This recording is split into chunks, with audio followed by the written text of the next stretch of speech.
Hello from Living Heat. This is video 1 of 3 where we are looking at the Living Heat D600 Digital Air and Floor Thermostat. Included with each thermostat is the thermostat itself with built-in air sensor, an external floor probe, 2 electrical screws to fit the unit back into a standard electrical single gang deep back box, fitting and programming instructions. This thermostat is designed to control all standard electrical underfloor heating systems. The thermostat can measure both air and floor temperatures with its built-in air sensor for air temperature regulation. Here, an external floor probe for floor temperature regulation. Obviously, the thermostat's ability to regulate the air and floor temperature is directly related to the heating system's ability to produce heat and thus heat the air and floor. This thermostat can carry a maximum of 3,600 watts at 230 volts AC or an amperage 16 amps. Larger loads over 3,600 watts can be controlled with this thermostat, but an additional relay snubber will need to be fitted to allow this thermostat to do so. Although not a necessity, we would recommend the use of a standard 47mm deep single gang back box when installing this thermostat.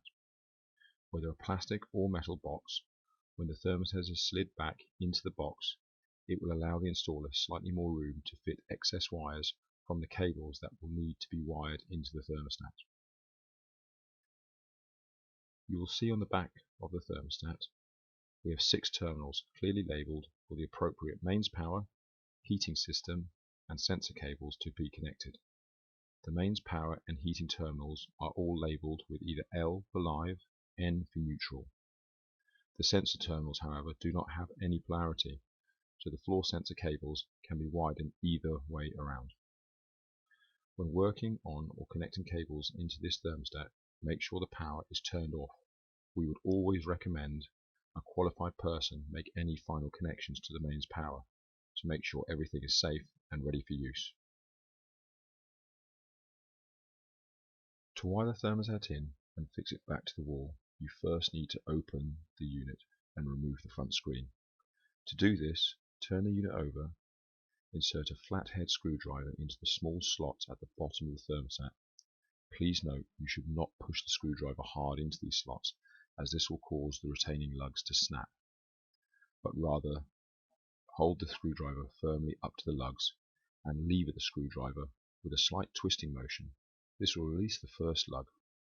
You then repeat this process on the second lug on the opposite side of the thermostat to release the front screen. Once the front screen is released, you will then see a ribbon connector which connects the thermostat back box to the front control screen of the thermostat. Gently release this by holding the ribbon firmly and pulling it out of the female connector located on the thermostat back box.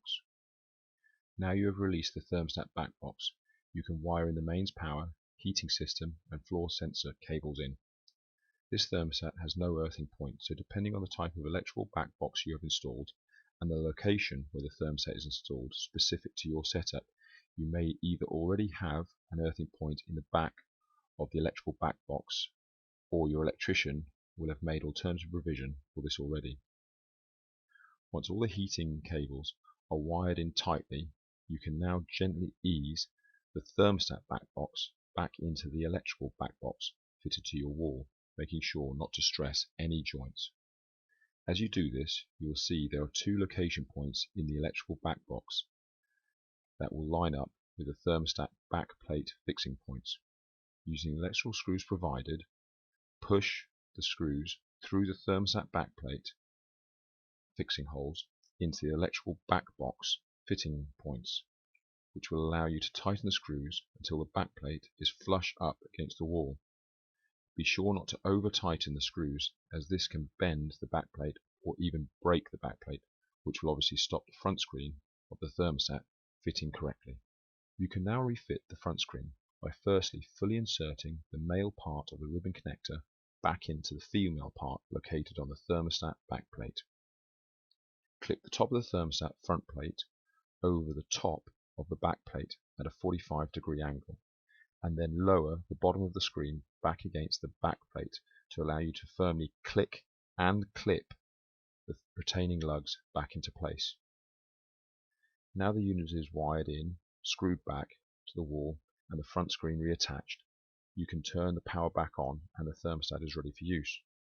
Please note, when you turn the power back on, if you get E0 or E1 message appear on your screen, it refers to E0 means the air sensor is perhaps deactivated or possibly faulty.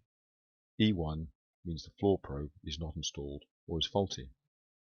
The next video in this series is on the menu settings and explains how to switch between the air and floor sensors so they can be run individually or together. The next video will also explain all the other thermostat menu settings, which allows the user to set up the thermostat correctly before use. The menu settings are important because depending on the floor covering installed, the type of room the heating is installed in, and the type of control you require, getting the correct menu settings input now to suit you will allow you to control the thermostat efficiently and correctly. Thanks for watching, and please remember this is only video 1 of 3 on the D600 Living Heat Digital Thermostat.